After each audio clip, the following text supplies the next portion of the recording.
On a une vidéo en haute définition. C'est juste un beau paysage. T'as vu ça? En 2006, il y a eu un incident qui a été provoqué par une espèce d'ovni. Les gens appelaient pour signaler des lumières dans le ciel.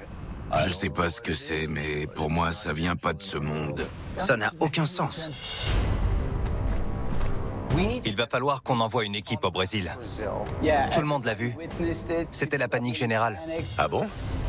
C'est de la folie. Il faut absolument qu'on trouve des témoins.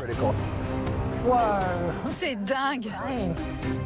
C'est peut-être la meilleure preuve qu'on ait jamais eue. Quelqu'un a vu une lumière. Mais cette fois, les victimes n'étaient pas des animaux. C'était des êtres humains. Des gens? Oui.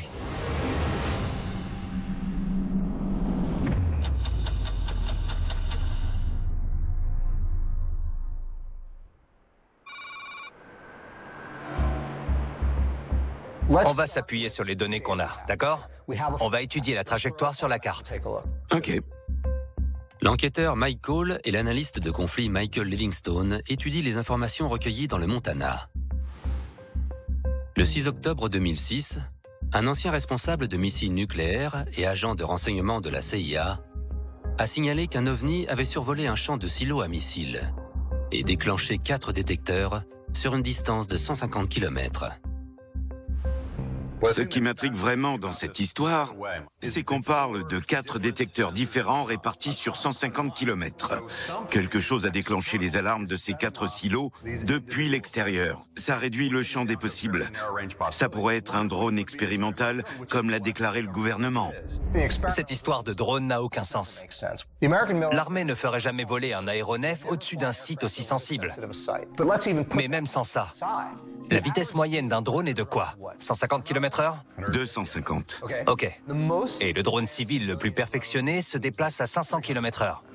Mais ce truc volait à 900 km/h. C'est pas logique. Tu peux zoomer? Voyons voir. On a une maison ici et ici. Il y a des gens qui habitent près de la trajectoire présumée de l'OVNI. S'il y a des habitants, on a des témoins potentiels. Oui, en plus de l'excellent témoin qu'on a déjà pu interroger. On a les données des détecteurs, mais on peut peut-être trouver quelqu'un qui a vu la scène de ses propres yeux. Paul et Kawa sont dans le coin. On va leur demander d'enquêter et taper à toutes les portes dans l'espoir de trouver quelqu'un qui pourra nous raconter ce qui s'est passé en 2006.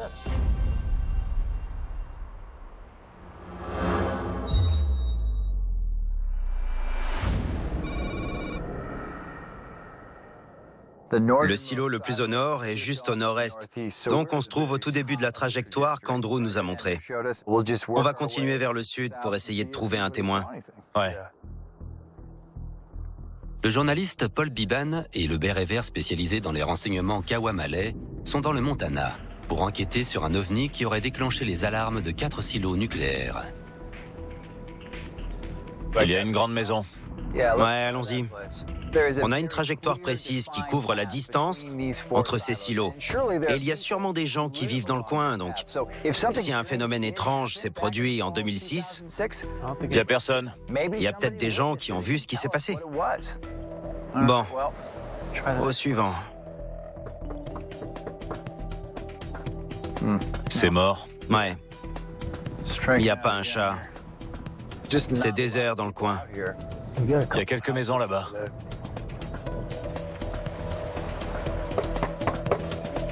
Bonjour, Bonjour.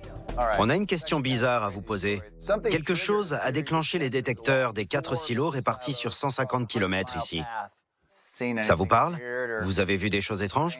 Non, ça ne me dit rien. Ok. Est-ce que vous en avez entendu parler? Non, désolé. Merci. On a interrogé des riverains et personne n'a vu quoi que ce soit d'étrange. Mais ce n'est que le début. Il nous reste encore 140 km pour obtenir des réponses. Il y a une maison là. Espérons qu'il y ait quelqu'un.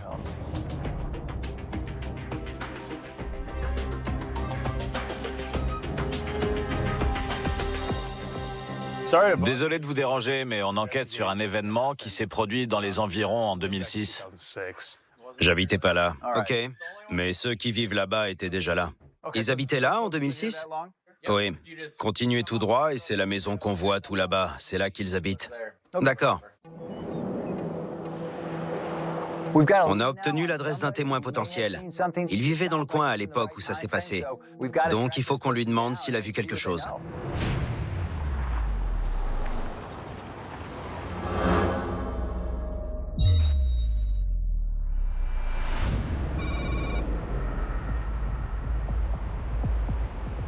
Hey Michael, je viens juste de recevoir un email d'un ancien collègue des services de renseignement. Il est spécialisé dans la surveillance aérienne. Tu devrais regarder cette vidéo, elle vaut le détour. Elle date de 2016 et elle a été tournée par James Chappie, un pilote de drone à Beaver, dans l'Utah. C'est une ville qui se trouve pile entre Moab et le site d'essai du Nevada. Mon collègue nous a envoyé la vidéo pour qu'on se fasse notre propre idée.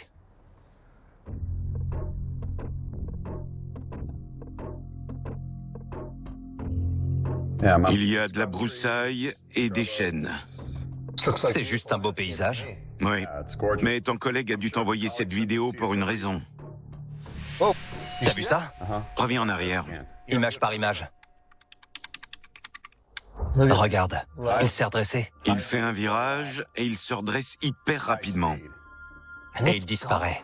Tu crois que c'est des images de synthèse? Si c'en est, c'est extrêmement bien fait. Ouais. Si on le compare aux arbres, l'objet est plutôt petit et il n'impacte pas les alentours. Je ne vois pas de traces de propulsion ou de panache. Les feuilles des arbres en dessous ne bougent pas. Mais on n'a pas assez d'infos pour savoir exactement à quelle distance il se trouve. Et sans la superficie, c'est dur à évaluer. Il s'avance vers la caméra et il traverse le champ. Il avance vers nous, mais l'objectif écrase les perspectives. Il nous manque un paquet d'informations. Mais un objet sans propulsion et qui est allongé et blanc, ça me rappelle l'incident du Nimitz. L'OVNI enregistré par le drone fait étrangement écho à un autre dossier découvert au cours de l'enquête. T'as vu ça? L'incident du Nimitz en 2004, où l'un des pilotes d'avions de chasse a remarqué un objet dans le ciel, se déplaçant à une vitesse estimée de près de 4000 km/h. Si quoi que ce soit de biologique s'était trouvé dans cette chose, il aurait été réduit en bouillie. C'est vraiment bizarre. Si la vidéo n'est pas truquée, c'est une preuve hyper intéressante. Oui. On va envoyer Nick et Sarah dans l'Utah pour parler à James Chappie.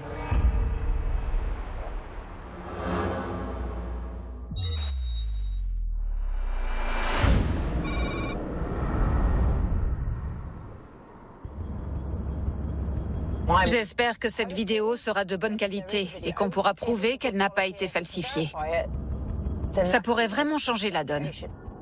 L'astrophysicienne et journaliste Sarah Credas et l'agent de renseignement Nick Carnesi sont à Salt Lake City pour rencontrer James Chappie, un homme qui aurait enregistré un OVNI grâce à la caméra de son drone en 2016. Il a immortalisé l'événement en images. C'est incroyable. Il faut qu'on lui parle et qu'on vérifie l'authenticité de la vidéo. La première étape va être d'écouter sa version des faits. James? Ouais, Nick. Enchanté, entrez. Merci. On peut s'installer dans la cuisine. Ouais, super. Merci d'avoir accepté de nous rencontrer. On nous a dit que vous aviez fait une rencontre intéressante et on aimerait en savoir un peu plus sur ce qui s'est passé. J'étais dans la ville de Beaver le 19 octobre 2016 pour filmer des vidéos aériennes pour un documentaire. À la fin du tournage, j'ai rejoint mon hôtel. J'ai transféré les vidéos de la carte mémoire sur mon disque dur et en regardant les différents clips, je suis tombé sur cette vidéo et je la regardais en accéléré quand j'ai remarqué un détail qui a retenu mon attention. J'ai vu un objet vraiment étrange passer juste devant le drone. Je l'ai vu vraiment tracer devant la caméra. Il était très rapide. On peut voir? Ouais. Super. J'ai hâte de voir ça. Je vais sortir mon PC. Je vais vous montrer ça. Je vous laisse vous faire votre propre opinion. Voilà ce que j'ai vu.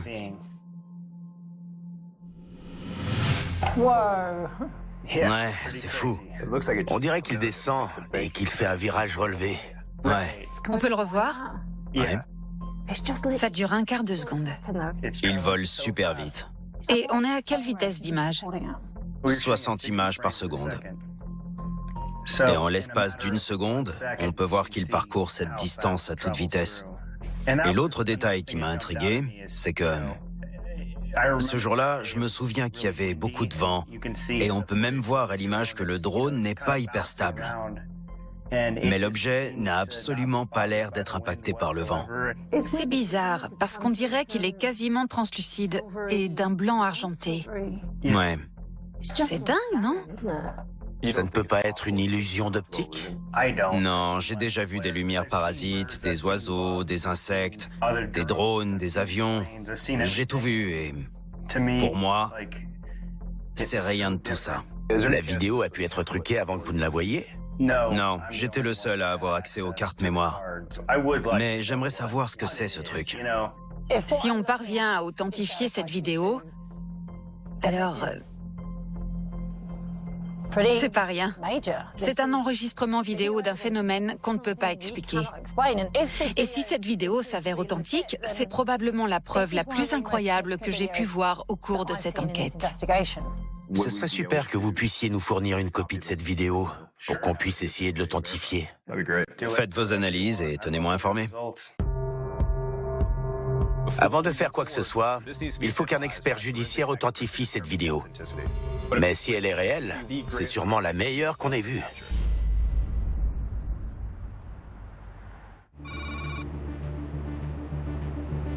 Cette vidéo constitue potentiellement une preuve extraordinaire, mais il faut qu'on l'analyse scientifiquement. Oui, mais les images sont convaincantes, donc espérons qu'elles soient authentiques. Nick et Sarah ont rendez-vous avec l'expert en audiovisuel Michael Primo, dans le but d'identifier les images d'un ovni enregistré en 2016. Le pilote du drone, James, nous a fourni une copie de la vidéo en question. On va commencer avec l'analyse préliminaire. Si cette vidéo a été truquée, vous allez le savoir? Vous pourrez détecter les trucages? Oui, et avec précision. Ok, super. Il va arriver devant cette montagne et passer devant nous. Ok, voyons voir ça. Ouais. Voilà. Il se déplace très rapidement.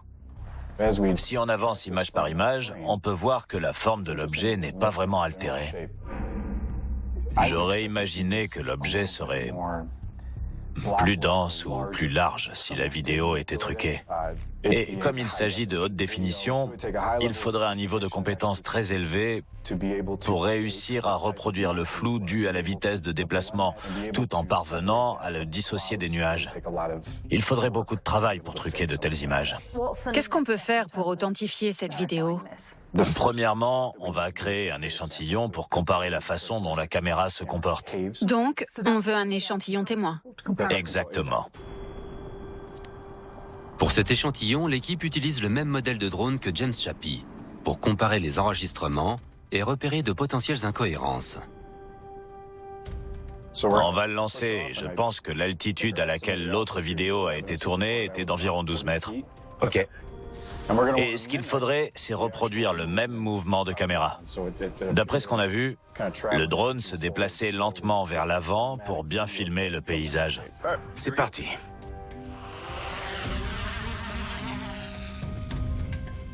« 12 mètres? Ouais. Je pense qu'on est bien là. Si on analyse cette vidéo, c'est parce qu'on veut la vérité. Est-ce qu'elle est authentique ou est-ce qu'elle a été truquée? On n'en saura rien avant que l'expert l'étudie. Parfait. C'est bon? Oui, on va récupérer la carte SD et transférer les images sur l'ordinateur. Ok. Et voilà, parfait. Ok. Allez, on va pouvoir transférer cet échantillon témoin. Donc on a le même ordre de champ GPS. C'est-à-dire? La position des informations GPS dans les métadonnées est cohérente. Quand les infos relatives au GPS ont été falsifiées, elles peuvent basculer à la fin du fichier et apparaître comme un ajout. Mais dans ce cas précis, ces informations apparaissent dans le même ordre de champ.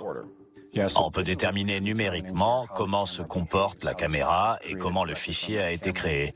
Et il y a plus de similarités que de divergences. La structure numérique coïncide. Ce qui pourrait vouloir dire que la vidéo n'a pas été truquée? La structure numérique est cohérente avec ce qu'on s'attendrait à voir avec ce modèle de caméra. C'est la première étape d'authentification? Ouais. Maintenant, il faut qu'on plonge dans les métadonnées pour étudier des éléments dont la plupart des gens ne connaissent pas l'existence. Et c'est grâce à cette analyse qu'on pourra déterminer si la vidéo est authentique. Maintenant qu'on a effectué l'analyse préliminaire de cette vidéo, on va pouvoir étudier les informations numériques plus en détail. C'est l'étape 2. Ok. On va commencer par décrypter la ligne de commande, ce qui va nous permettre d'extraire chaque image individuellement. Michael analyse les métadonnées à l'aide d'un logiciel conçu pour déterminer si les déplacements de l'objet sont cohérents avec son environnement. Avec la technologie actuelle, on peut facilement truquer des images. Donc on va utiliser un logiciel perfectionné pour savoir s'il s'agit d'une vidéo authentique. Le logiciel dissèque la vidéo pour en sortir chaque image et déterminer comment se comportent les pixels. Le logiciel analyse chaque image de la vidéo pour cartographier les déplacements de l'objet et déterminer s'ils sont cohérents ou non. Les vecteurs de mouvement sont des flèches qui prédisent le comportement de l'objet et nous informent de la direction dans laquelle il va aller. Le logiciel assigne des flèches au déplacement de chaque pixel, image par image. Ce qui est intéressant, c'est qu'à ce moment précis, là où on a la dernière image sur laquelle on voit encore l'objet qui se déplace très rapidement, il va tellement vite qu'il est quasi invisible, mais les vecteurs de mouvement continuent de prédire la direction dans laquelle il va. Il y a beaucoup de détails qui seraient difficiles à falsifier pour faire croire aux vecteurs que l'objet se déplace dans cette direction. Si cette vidéo était truquée, qu'est-ce qu'on verrait? Ces vecteurs seraient plus éparpillés et beaucoup moins précis. Et le plus incroyable, c'est qu'une fois que l'objet n'est plus à l'écran, il y a encore des traces de mouvement à l'image. Donc, est-ce qu'on peut écarter la possibilité qu'elle soit truquée? Si je me base sur les analyses que je viens d'effectuer, je peux affirmer qu'il s'agit d'une représentation authentique de l'événement qui s'est produit. On a effectué plusieurs analyses sur cette vidéo. Et Michael nous confirme avec une grande certitude que la vidéo n'a absolument pas été truquée. Maintenant, il ne reste plus qu'à savoir ce que c'est. Quel est cet objet? Est-ce qu'on peut essayer d'en savoir un peu plus sur ce qui se passe à l'écran? En fonction de l'endroit d'où l'objet arrive, on peut estimer la vitesse à laquelle il se déplace en se basant sur le temps que l'objet passe à l'écran. Mais il faut qu'on détermine la longueur minimum de cette vallée pour obtenir un kilométrage par seconde. Pour calculer cette vitesse, l'équipe détermine la distance parcourue. D'un point à l'autre, on a 3 kilomètres. Et la divise par les 2 secondes durant lesquelles l'objet est visible. Donc l'objet a couvert une distance d'à peu près 3 km et il est apparu environ 2 secondes à l'écran. S'il a fait 1,5 km en 1 seconde, il volait à 5800 km/h. Autant dire qu'il est hyper rapide. On le voit à peine à l'écran. Je suis soufflé. C'est sûrement la vidéo d'OVNI la plus convaincante qui existe. Ça me rappelle l'incident du Nimitz dont Kevin Day nous a parlé. L'objet a parcouru 3 km en 2 secondes. Je ne connais pas d'aéronef militaire aussi rapide. Est-ce que cette vidéo est la preuve d'un vaisseau extraterrestre ?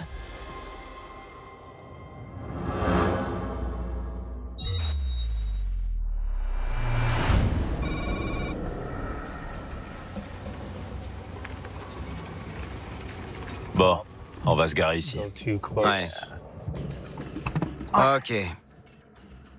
Paul et Kawa arrivent à l'adresse où un habitant résidait lorsqu'un ovni a déclenché les détecteurs de vibrations de 4 silos à missiles nucléaires. Bonjour. Bonjour. Bonjour. Ça va ? Super.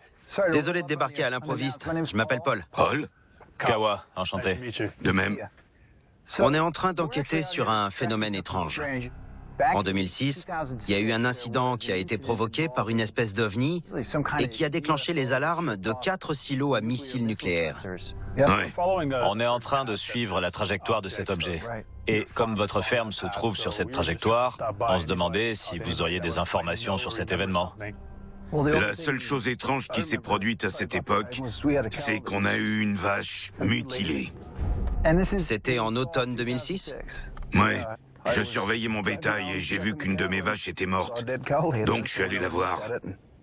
et j'ai vu qu'on lui avait sectionné une partie de la mâchoire, les organes génitaux et les pilles. C'est dingue cette histoire. On est venu pour parler à un potentiel témoin du phénomène étrange qui s'est produit en 2006, et voilà qu'on nous parle de vaches mutilées. La découpe était tellement nette que les poils étaient coupés en deux. Je connais aucun boucher qui ait un couteau aussi aiguisé. Donc c'était des incisions, pas des morsures animales. Exactement. Autre chose d'étonnant? J'ai pas retrouvé une seule goutte de sang. Ah bon? Ça n'a aucun sens. Il n'y avait pas non plus de traces de pneus dans le coin. Je n'ai jamais entendu un truc pareil. Je peux vous montrer où ça s'est passé. Ouais, avec plaisir. Non seulement cet incident s'est produit sur la trajectoire présumée de l'OVNI, mais il s'est aussi passé à la même époque en 2006. Donc, il faut qu'on arrive à déterminer si c'est ce même objet qui se cache derrière cette histoire de mutilation. Kees van der Bos conduit l'équipe jusqu'à la limite de son ranch, où il a retrouvé sa vache mutilée en automne 2006.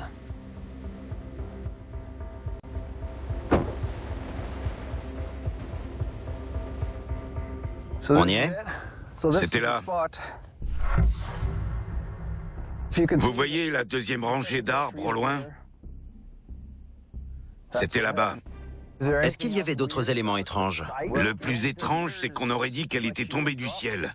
Il y avait comme un creux sous son corps de 10 cm de profondeur, et il y avait un cercle de 20 mètres de diamètre dur comme du béton.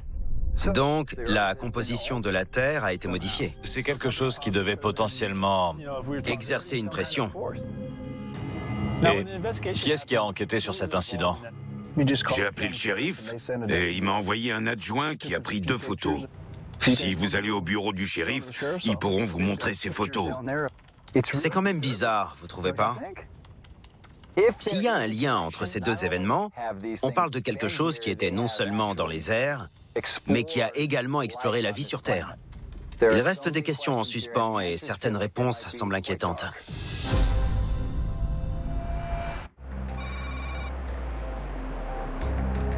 J'arrive pas à comprendre pourquoi c'est arrivé. C'est vraiment bizarre. Dans le cadre d'une enquête sur un ovni signalé en 2006 dans le Montana, Paul Piban et Kawa Maley ont découvert un lien potentiel entre les ovnis et des mutilations animales. Oui. Bonjour, c'est Paul et Kawa pour Kees Wolverton et Pete Howard. Ok, un instant. Merci. Merci. Bonjour, moi c'est Paul Biban. Comment allez-vous? Kawa. Kees, Bonjour Kees. Merci de nous recevoir. asseyez-vous. Kees Wolverton et Pete Howard ont récemment pris leur retraite, après avoir servi plus de 40 ans en tant que shérif. Le fermier qui nous a parlé de cette vache mutilée ne sait pas du tout ni pourquoi ni comment ça s'est produit. Donc il faut qu'on parle aux autorités locales pour comprendre ce qui s'est réellement passé. On a parlé à un fermier qui nous a raconté l'histoire de sa vache mutilée et il nous a dit de venir vous voir pour en savoir plus. Les gens appelaient pour signaler des lumières étranges dans le ciel, mais on ne comprenait pas le rapport avec les vaches. Donc ce qu'on faisait, c'est qu'on patrouillait la nuit pour rechercher des gens et traquer ces lumières. Traquer ces lumières? Les signalements d'OVNI, il y en avait beaucoup. Ces mutilations animales et ces lumières étranges dans le ciel, comme vous dites, est-ce qu'elles sont apparues plus ou moins au même moment? Oui. Je pense qu'il y a une corrélation entre ces lumières et le bétail mutilé. C'était il y a 44 ans quand on travaillait pour les forces de l'ordre. C'est là qu'on a commencé à mener ces enquêtes. Jusqu'à aujourd'hui. Ça fait plus de 40 ans que vous enquêtez là-dessus. Oui, tout à fait. Entre 75 et 77, c'est là qu'on a eu le plus d'appels. Et je me souviens de l'histoire d'un fermier qui avait traversé son ruisseau pour aller jeter un œil aux 8 ou 10 génisses qu'il avait. Il y en avait une qui était au sol, donc il est allé la voir et il a été choqué par ce qu'il a vu. Du dessous de l'oreille à la mâchoire, il n'y avait plus rien. Un bout de son oreille avait disparu et ses organes génitaux avaient été sectionnés. Et l'autre détail étrange, c'est qu'il n'y avait pas de sang, ni à côté ni sur la vache. C'est la même histoire que celle du fermier qui habite sur la trajectoire de l'OVNI. On lui avait sectionné une partie de la mâchoire, les organes génitaux et les pilles. Ça ne s'est pas produit qu'une fois. Il y a eu des dizaines de mutilations animales ces dernières années. C'est pas un animal qui aurait pu les attaquer? Non. D'après les preuves qu'on a recueillies, ces incisions n'ont pas été faites à l'aide de la technologie actuelle. C'est-à-dire, elles étaient... Très concises. Précises? Oui. Est-ce que vous avez une idée du nombre de fois où c'est arrivé? On a dû recevoir une centaine d'appels de gens qui nous parlaient de ces incidents. Et les détails étaient toujours les mêmes. Oui. Il ne pouvait pas s'agir d'un cinglé qui a sévi pendant des années? Ou de l'œuvre d'une secte étrange? Je ne pense pas. Si une personne ou une secte était entrée dans le ranch de quelqu'un, elle ne serait pas passée inaperçue. Il n'y a eu aucun suspect? Non. Jamais? Jamais. Et ça fait quoi, presque 50 ans que vous enquêtez sur ces phénomènes étranges et vous avez toujours pas de réponse? Je sais pas ce que c'est, mais pour moi, ça vient pas de ce monde.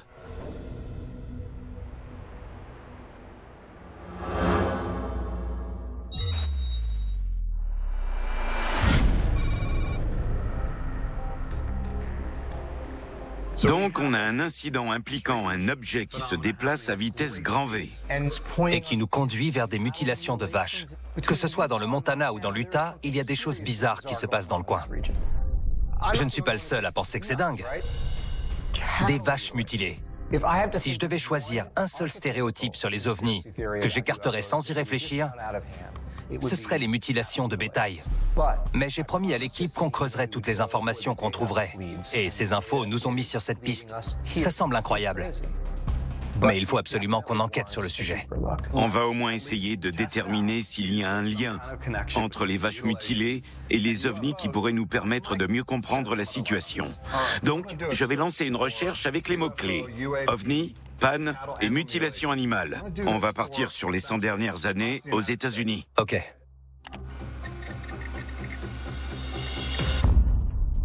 Ok, donc ça ne se passe pas uniquement dans le Montana et dans l'Utah. Ça se passe dans toutes les régions où on élève du bétail. Et c'est quoi ce rapport du FBI à 95%? Je l'ouvre? Ok. Le FBI rejoint une enquête sur des mutilations animales en lien avec des ovnis. C'était en 1976. Sur une superficie de 3,3 millions de kilomètres carrés allant du Tennessee à l'Oregon. C'est le même genre d'histoire que celle qu'on a pu entendre dans le Montana, non? Le sang et des parties de l'animal, comme les organes génitaux, ont disparu. Le département de la justice a autorisé le FBI à participer à l'enquête. Sur les conseils du sénateur républicain Harrison Schmitt, ancien astronaute et scientifique. Si les gens étaient aussi inquiets, c'est qu'ils n'avaient encore jamais vu ça auparavant. On va voir ce qu'on peut trouver d'autre. C'est quoi ça? On a un rapport du FBI sur des mutilations animales en lien avec des ovnis. Tu peux descendre? C'est une lettre du sénateur adressée au FBI. Depuis plusieurs mois, des vaches sont mutilées dans le Colorado et sur la côte ouest.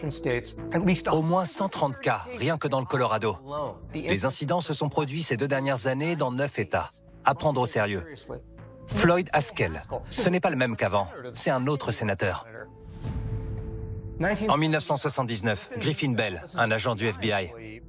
Les éléments qu'on m'a envoyés suggèrent l'existence de l'un des plus étranges phénomènes que j'ai vus. Donc on parle de mutilation de vaches, d'attaques qui sont en lien avec des ovnis. Pas uniquement dans le Montana, mais dans tous les États-Unis. Et il n'y a pas que la population qui s'inquiète. Il y a des organismes gouvernementaux et des sénateurs qui sont assez alarmés pour implorer le département de la justice et impliquer le FBI. Et le FBI accepte de participer. Ouais. C'est quoi cette histoire? Les gens sont vraiment inquiets face à ce lien entre les mutilations et les ovnis. Et une enquête a été ouverte. On a quoi d'autre? Des mutilations ont été signalées au Royaume-Uni, au Canada et en Amérique du Sud. Ça veut dire que ces phénomènes ne touchent pas que les États-Unis. On va voir si ça se passe à plus grande échelle et si ça touche le monde entier. D'accord. L'équipe utilise le logiciel pour lancer une recherche dans le monde entier, et non plus uniquement aux États-Unis. Ok, on a 192 résultats. Donc ça ne touche pas que les États-Unis. Ce sont des phénomènes qui se produisent dans le monde entier. Regarde. Ouais. C'est quoi ça? Des mutilations animales dans un refuge. Un refuge animal de Peruíbe déplore une mutilation animale qui s'est produite la nuit dernière. 4 animaux ont été mystérieusement tués. Les habitants mettent cette attaque sur le compte d'un autre phénomène étrange impliquant un ovni. Les animaux présentent les mêmes blessures, 2 perforations au cou. Ils ont été vidés de leur sang et leurs organes génitaux supprimés. Cet article décrit ce qu'on a vu dans le Montana. Plusieurs témoins ont appelé la police pour signaler un ovni qui se déplaçait à vitesse grand V avant de se poser à 100 mètres de la ville. C'est un dossier qu'il faut creuser. Il faut qu'on envoie une équipe sur le terrain à Peruíbe pour qu'elle demande aux habitants ce qu'ils ont vu. Il faudrait qu'on envoie Nick et Paul. Nick est un agent de renseignement qui est habitué à interroger des témoins. Et Paul est un journaliste d'investigation. Il sait élucider des affaires complexes. On va les envoyer à Peruíbe pour voir s'ils arrivent à obtenir plus d'infos.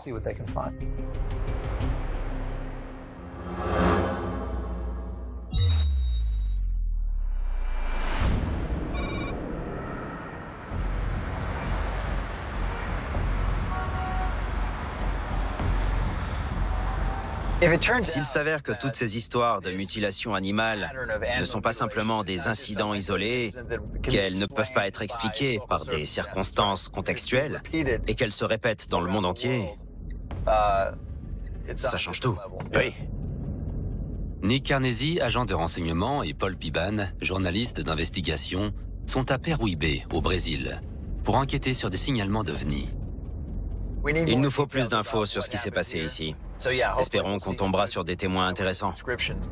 Accompagné de l'interprète Eduardo Braga, l'équipe rencontre Marco Leal, un journaliste qui connaît bien l'affaire.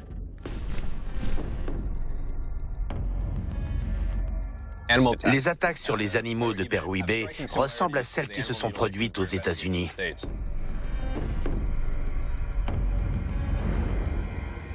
On a enquêté sur une série de mutilations animales aux États-Unis qui seraient en lien avec des signalements d'ovnis.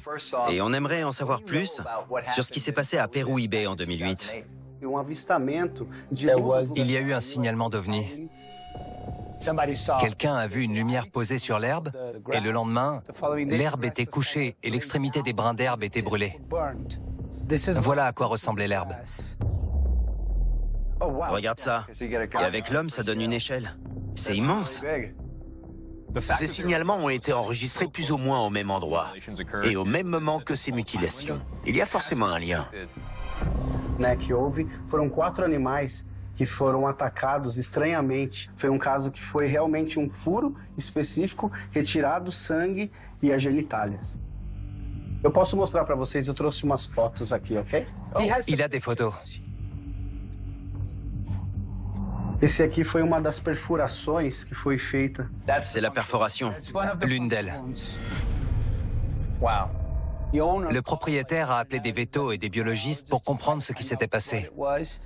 Et pour eux, il s'agissait d'une attaque réfléchie. Ça ne pouvait pas être un animal sauvage.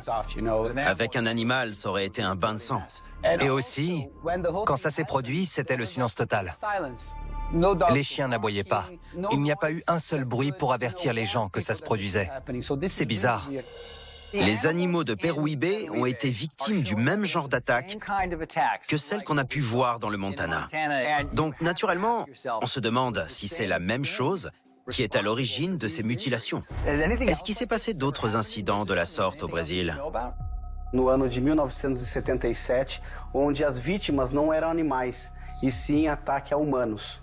Des gens se sont fait attaquer? Quel genre d'attaque? Il y avait des objets volants qui tiraient des rayons lumineux sur les gens.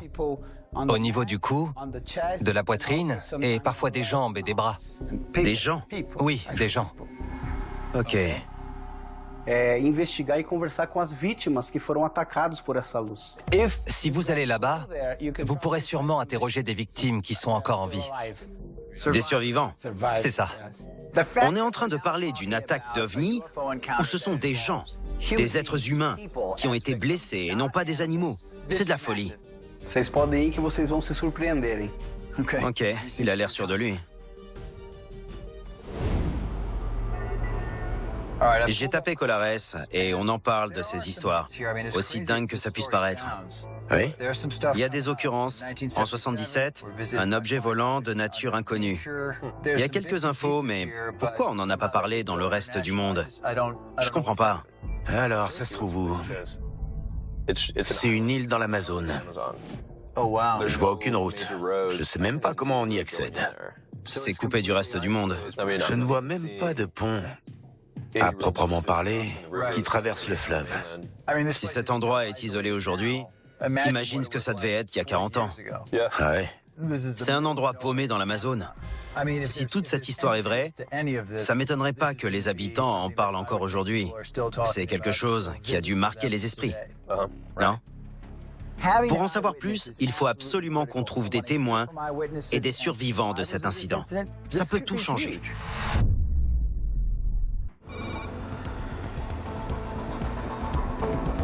C'est désert ici.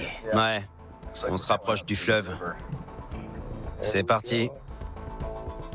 Nick et Paul arrivent aux abords de l'Amazone, qui sépare les terres du Brésil de l'île de Colares, où un ovni aurait attaqué des êtres humains en 1977. On est loin de tout.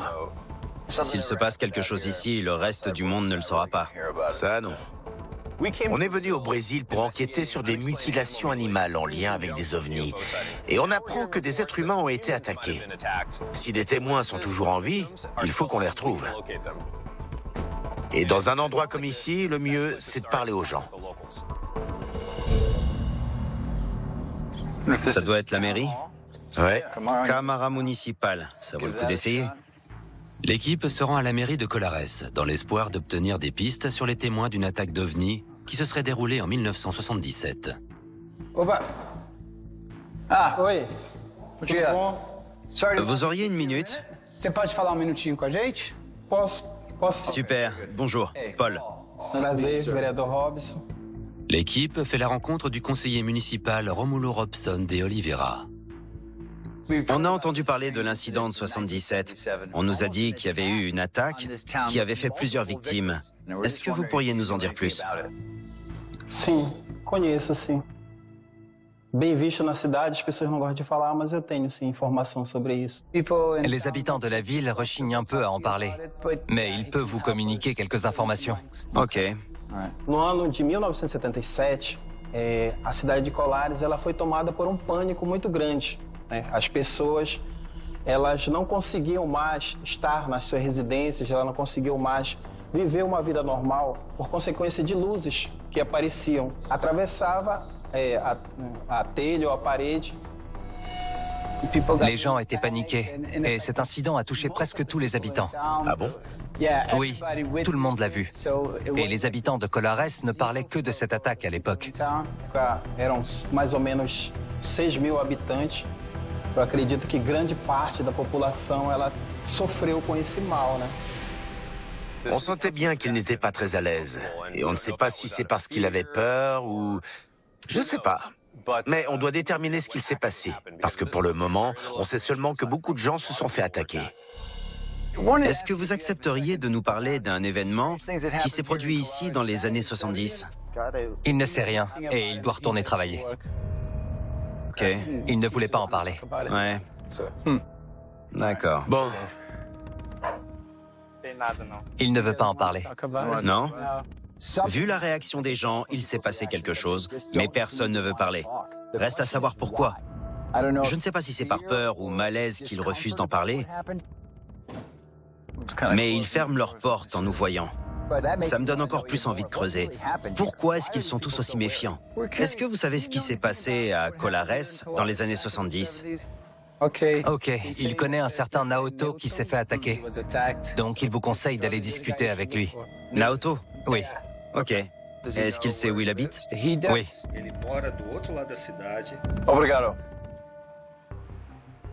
On n'a parlé qu'à des gens qui en ont entendu parler de loin. Mais là, on a l'adresse d'un témoin qu'on va pouvoir interroger. Son témoignage est important parce que ce ne sont pas les rumeurs qui nous intéressent. On veut quelqu'un qui a été impliqué dans l'attaque. Je veux vraiment comprendre ce qui s'est passé.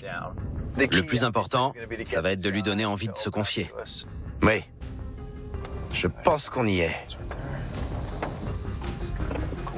On y va.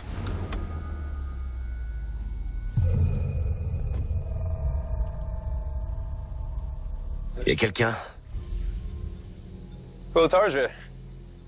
On a entendu parler d'un événement très étrange qui s'est produit ici dans les années 70 et on nous a dit que vous l'aviez vécu. Vous pouvez nous en dire plus? Eles estão investigando incidente que aconteceu aqui em 77. Acho que o senhor estava envolvido também. Il est réticent. On aimerait en savoir plus. Désolé de débarquer à l'improviste. Ok. Il est d'accord? Oui, il est d'accord, même s'il est réticent. Ok, super.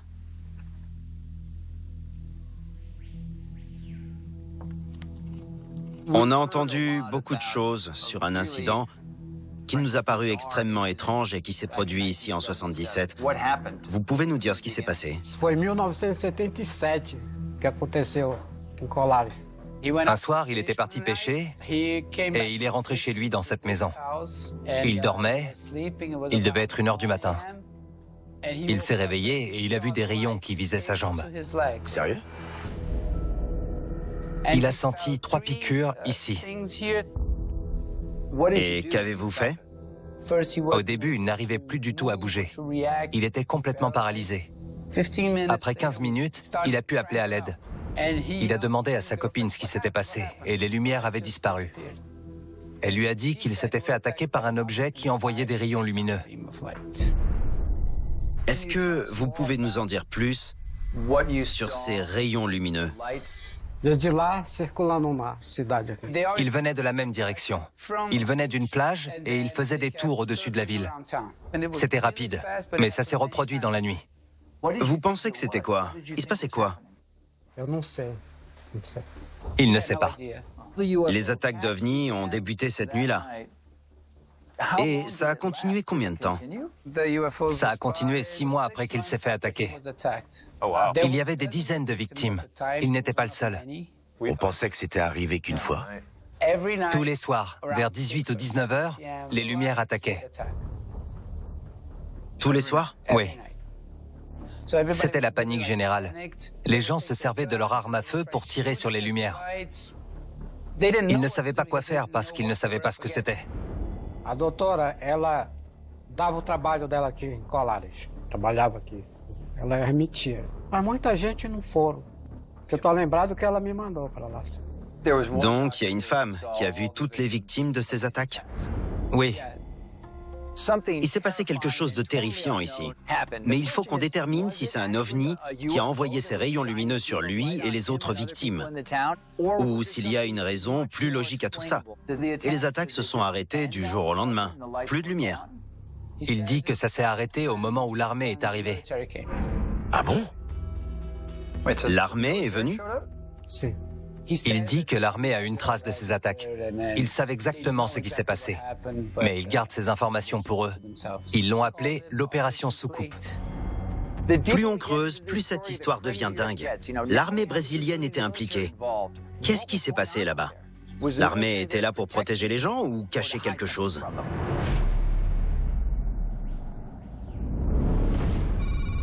Dans le prochain et dernier épisode de Contact, l'armée a débarqué et a pris le contrôle de l'île. C'est quoi l'opération Soucoupe? Robert Bigelow a racheté tous les documents liés à cet incident au gouvernement. On le connaît, ce nom.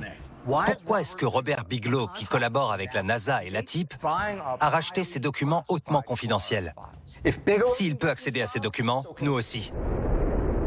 Il les a vus plonger dans l'eau. C'est vrai? Ces objets ne volent pas seulement dans les airs. Ils vont aussi dans l'eau. On s'attendait absolument pas à ça. Ces objets étranges tapis dans les eaux qui émettent des sons bizarres et qui se déplacent à une vitesse incroyable. On ne sait pas ce que ça peut être. Nos pays, nos gouvernements sont inquiets et c'est normal.